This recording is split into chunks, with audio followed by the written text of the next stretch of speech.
Welcome back to Driftopia. A couple days ago, I tried to create the best drift vehicle I could to drift on this map, and I came with something pretty mediocre. But the creator of this map actually has a dedicated drift vehicle that seems to work pretty well. I haven't actually tried it out yet, but also I finally spawned the map in appropriately where I no longer have an invisible ceiling, so I can actually fly around and see it from a bird's eye view here, and it looks like there's some pretty cool stuff. Even like jumps through hoops of fire and ooh, a lava pit. Oh, and I'm dead. But here, let's get going. So I figure what we're gonna do in this episode is take a look at some drift vehicles and see if we can use what we learn from those and try to reverse engineer them to improve my drift vehicle, which may or may not happen. This vehicle just may be outright bad and irredeemable. But as you can see, it's a great drifter. You see that awesome drift there? Actually, I kind of forget how to use it already. There we go. That was almost a good drift, and until I crashed. Drifts tend to be better when you don't crash. This thing does 180 drifts pretty well, I think. Yeah. Okay, well, I keep crashing even when I'm trying to do the thing I'm trying to do. Oh, I'm gonna respawn. I know the spot. As a refresher, I know the spot where this thing drifts well. Can I do it again? All right, here. As you can see, I need help. All right, gonna try this again here. All right, I don't know how to drift anymore. Apparently, oh, see, there we go. See, that's the kind of drifting that this vehicle is okay at.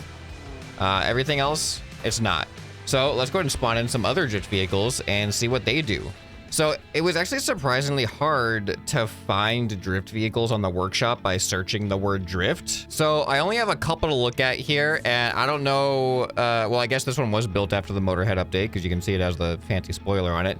So I don't know what the performance is going to be like, but this is Drift Car by Ronin1515. Shift to boost, space for e-brake.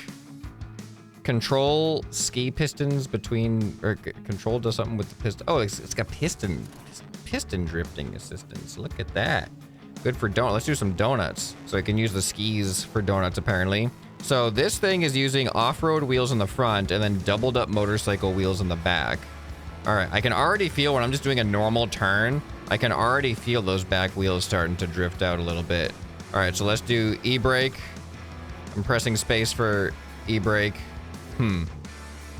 It's not doing how I would expect e-brake to go. This thing is doing more of like a straight line drift. I don't know all the technical terminology for it, but what I'm looking for is being able to turn into the drift so that my wheels are turning in the opposite direction of the direction that my car is actually going, because it's trying to resist the back end. It's trying to counter the back end from spinning out.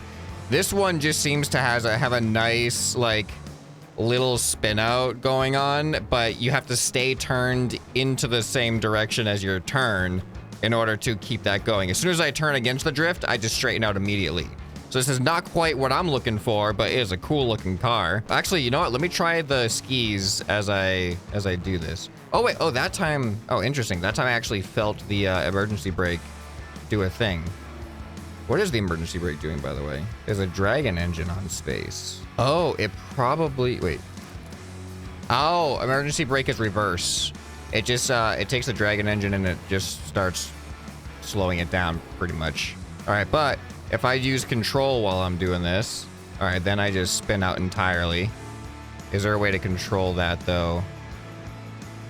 Okay, that's closer to what I'm looking for actually. There we go. Oh, that was actually kind of working. It wasn't what the description said it was used for. Pressing control to put the skis down, but that actually kind of starts to do what I want it to do.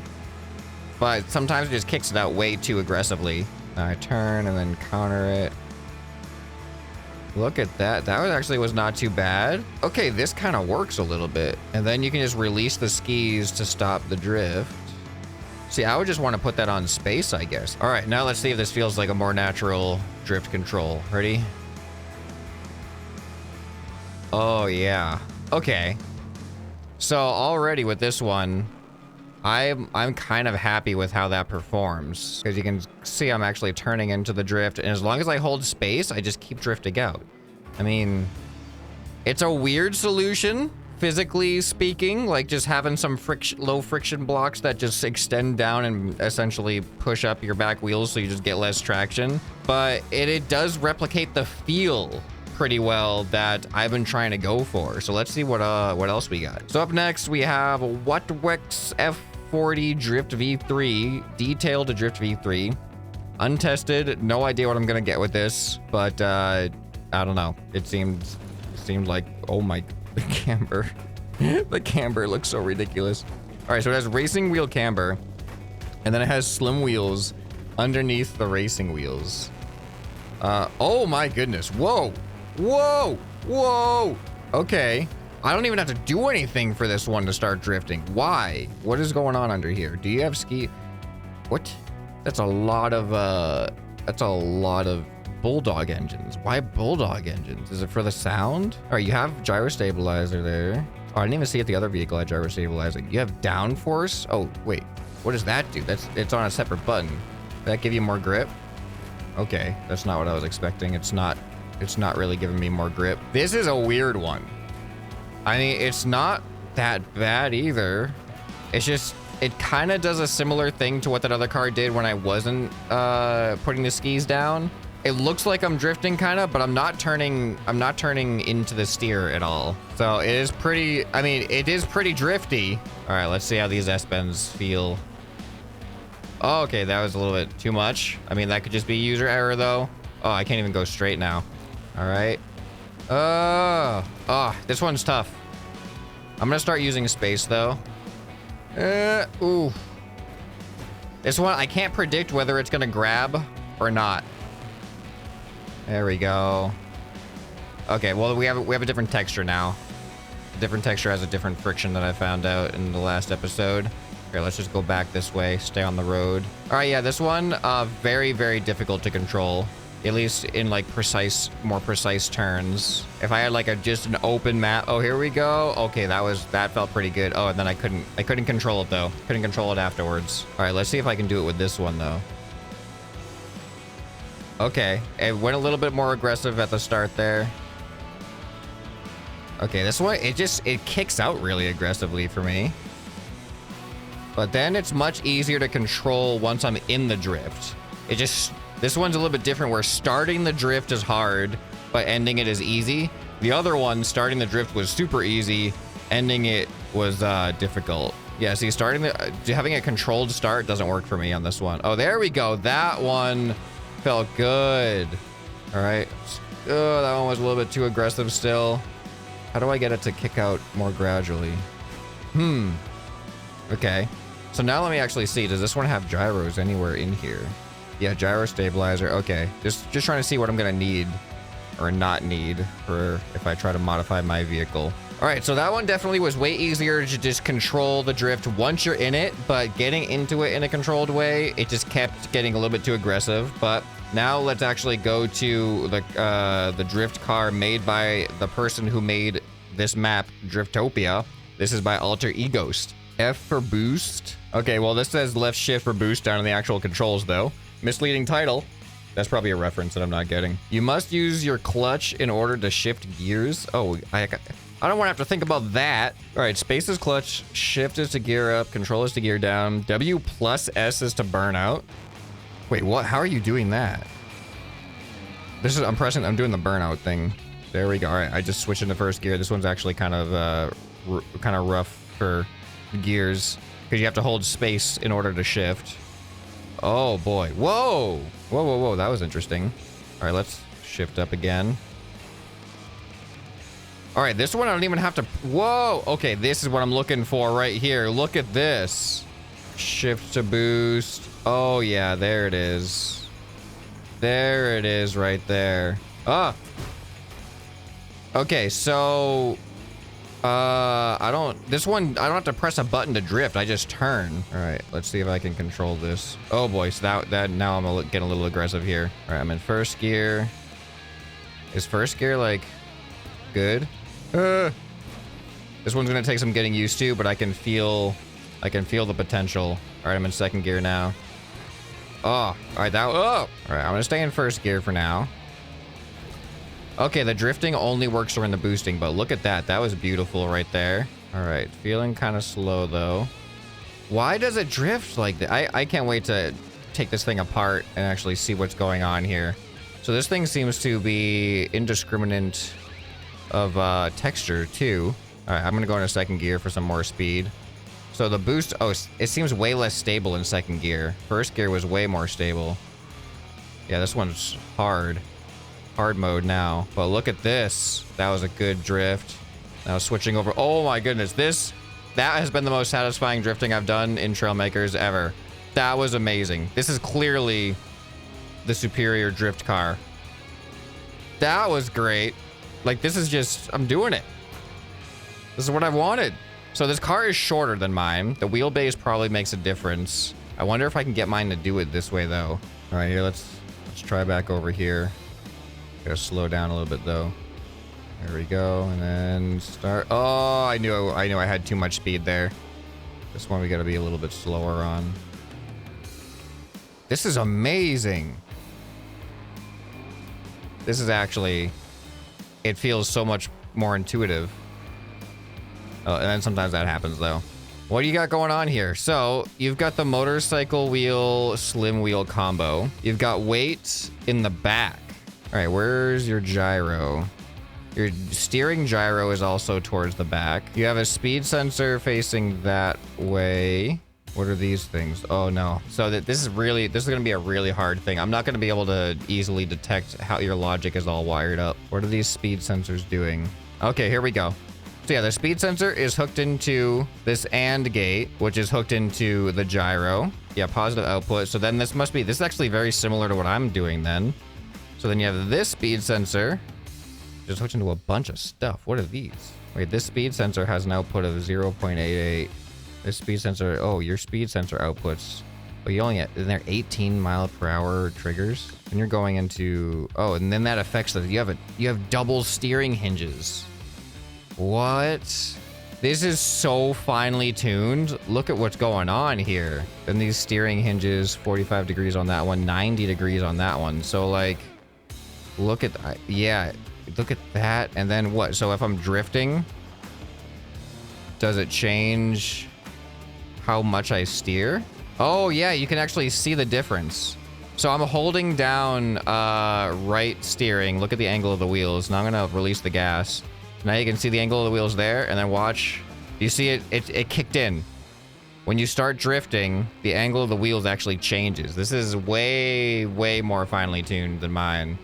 But I'm just a little bit confused of like how it initiates the drift so well. I don't know if I'm gonna be able to replicate this. I think I just have to admire it. Wait, the wheels are actually automatically steering into the drift. I'm not pressing it right now. Do you see that? Once you start drifting, it does automatically tilt the wheels just a little bit. All right, let me see if I can figure out more about what's going on here. Because these speed sensors, they're hooked into a lot of things. So we got another AND logic gate here. This AND logic gate also this AND logic gate outputs 0.6 to the gyro. This AND logic gate outputs 0.8 to the gyro. Oh, you're having variable gyro stuff. That one outputs 0.1. So you're having a variable gyro strength, depending, I'm assuming there's more speed sensors in here. Probably like, or maybe there's angle sensor. No, I don't know. But something is deciding which of these AND gates is outputting to the gyro, which is deciding how strong the gyro is. And that's what's keeping us in the drift, is this gyro. All right, I'm gonna start removing unnecessary parts of this. And by unnecessary, I mean non-logic. I found more speed sensors. So now this speed sensor is facing forward. Yeah, that's hooked into this logic gate, which is for W. So when this detects that we're going, this sends a negative output to a lot of things. Oh man, this is really complicated. We got these are our rocket thrusters, little boosters, and the engines. There might be more that goes into this logic gate because it is an AND gate, so it might have some other stuff too, like probably shift boost for boost, because I think these things only activate when we boost. And then some of that could also be the shift logic, because there's also shifting. But man, like this right here, I'm just holding W and shift. Shift is the boost, you can see in the back. I'm not pressing any other buttons. And you can see the wheels are automatically steering into the drift to just hold it. And if I can steer a little bit more to then turn out of the drift, and then we're fine again. So like, it just knows when you're in a drift.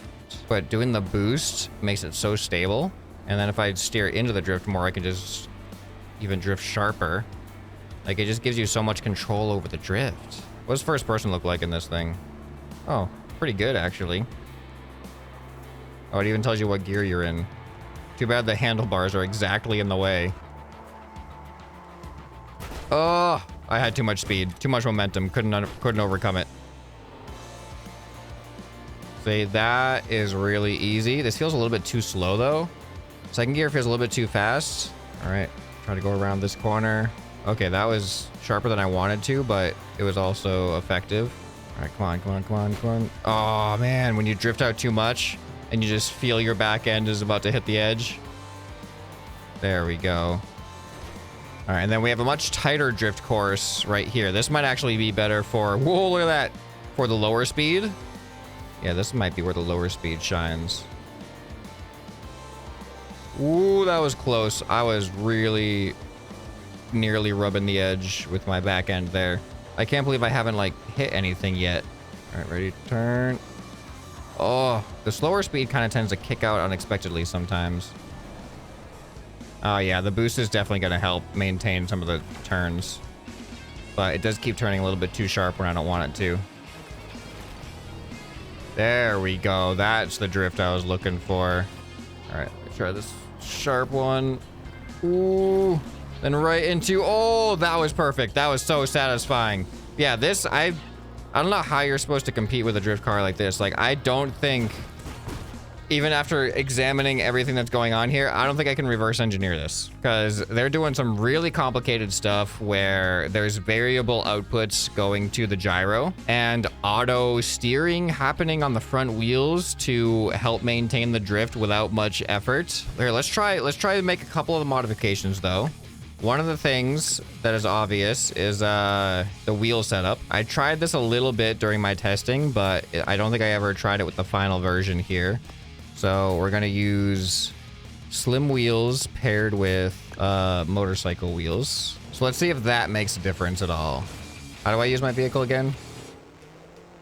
All right, now I have some weird stuff. Oh, that's why I didn't do the slim wheels, because the slim wheels have this weird effect on my vehicle where it tilts me forward. I don't know why that is. Does this car not run into that issue because they use pistons for the wheel attachments? Is that why people do the piston things with these wheels? Let's try that. All right, but let's see if we have our issue with the wheels anymore.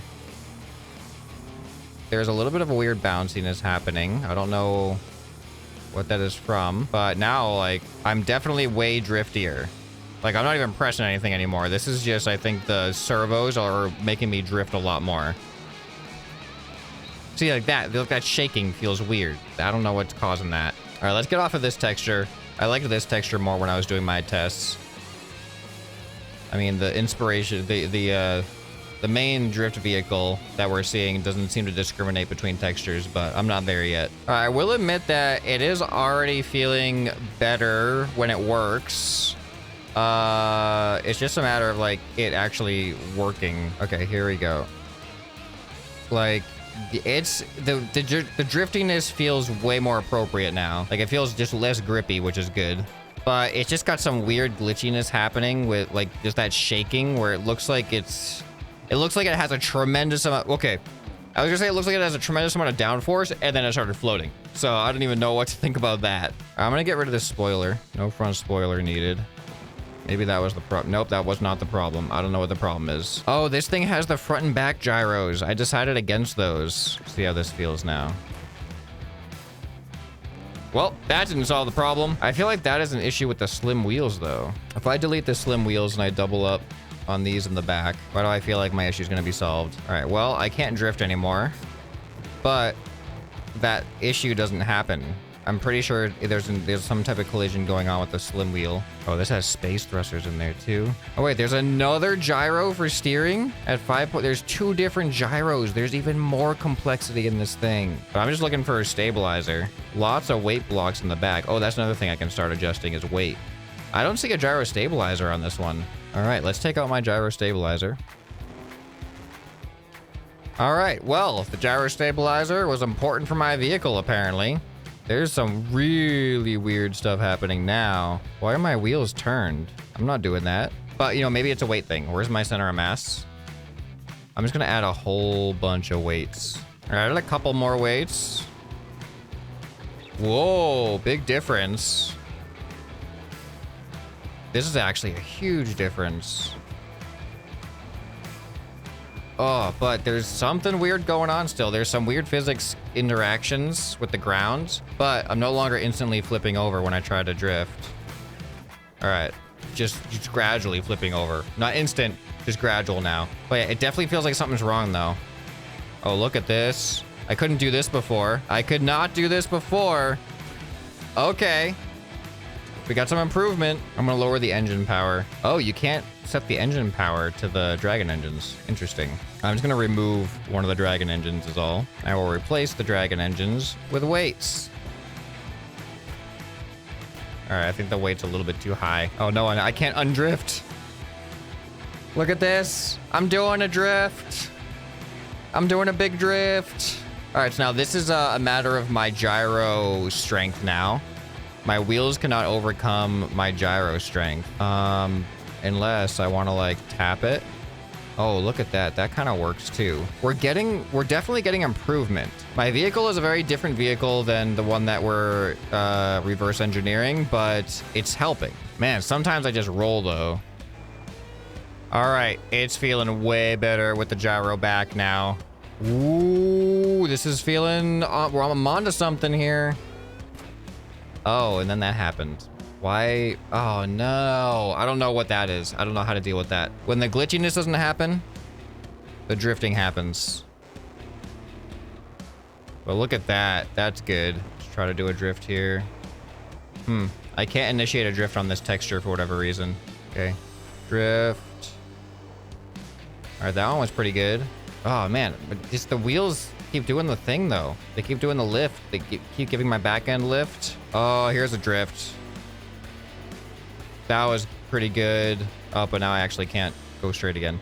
All right, I mean, it's definitely a big improvement, but there's some stuff that I just don't know how to, I don't know what's causing the problem, but this is feeling way better. But unfortunately, it seems like the slim wheels are both the cause of my massive improvement and the cause of the glitchingness that I don't want to be dealing with. I'm starting to learn a little bit about instead of holding down the brake and feathering the steering, now it's like I hold down the steering and then I feather the e-brake.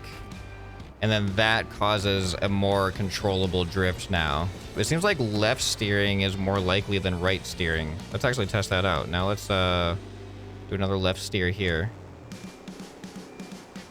Yep, back end lifts up. Now let's do it to the right. Is this just a right turn only drifter? So now if I let go and steer left, back end lifts up. But if I steer right. Oh, that time I didn't do it to the left. But it's never doing it to the right yet. It doesn't seem to lift up my back end when I do a right-handed drift. Like, that was great. That felt so controllable, and then every time I turn left, it messes up. Okay, all the wheels are turning in the right direction. Mirror mode works, which means that there's no asymmetry, so this doesn't make any sense to me. All right, let's do a right-handed drift here. Oh, okay, I could have done that.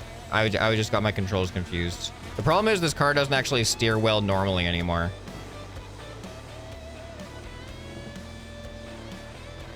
There we go. That was like a pretty good drift. Now I'm going left though, so it's not gonna work. So if anyone has any insight onto what that is and how I can eliminate it, I'm very curious because this has been something that has plagued me in other types of builds too. Like even in some of the top 1% builds, when I'm trying to come up with like a really, really fast speed racer thing, when I put the wheels, those slim wheels on in certain spots, it causes the same issue. But it's really just weird to me that this only causes the issue in one direction and not the other. So why that happens is even just a stranger thing. So I may have dramatically improved my car, but I've still come nowhere close to this finely tuned work of perfection here. I don't know how they've accomplished. It's so smooth. It's such a smooth ride in comparison to mine. Like, yep, this thing is the perfect drift car. Okay, I mean, you also need a perfect driver if you want the perfect drift car to look like the perfect drift car. So yeah, I hope you guys enjoyed this revisit to the drifting to see what real drifting actually looks like in Trailmakers, and it's actually surprisingly very, very well done. I didn't know that drift cars like this existed. I didn't think that you were able to do it this well in Trailmakers. So well done, Alter Egos, on the drift map and this awesome drift car. And I don't know if there's any other kind of drift content you guys would want to see, but you guys do seem to like it whenever I come up with something to experiment with. So if you have anything else drift-wise, that any ideas that you think would be cool that aren't just going to be repetitive, open to that down in the comments below, as well as fixes to my weird glitch issue. But if you guys enjoyed this video, you'll probably enjoy some more you can find right here on the end screen. Hope this video has earned your subscription. Anyway, this has been ScrapMan, and I'll see you next time. Bye.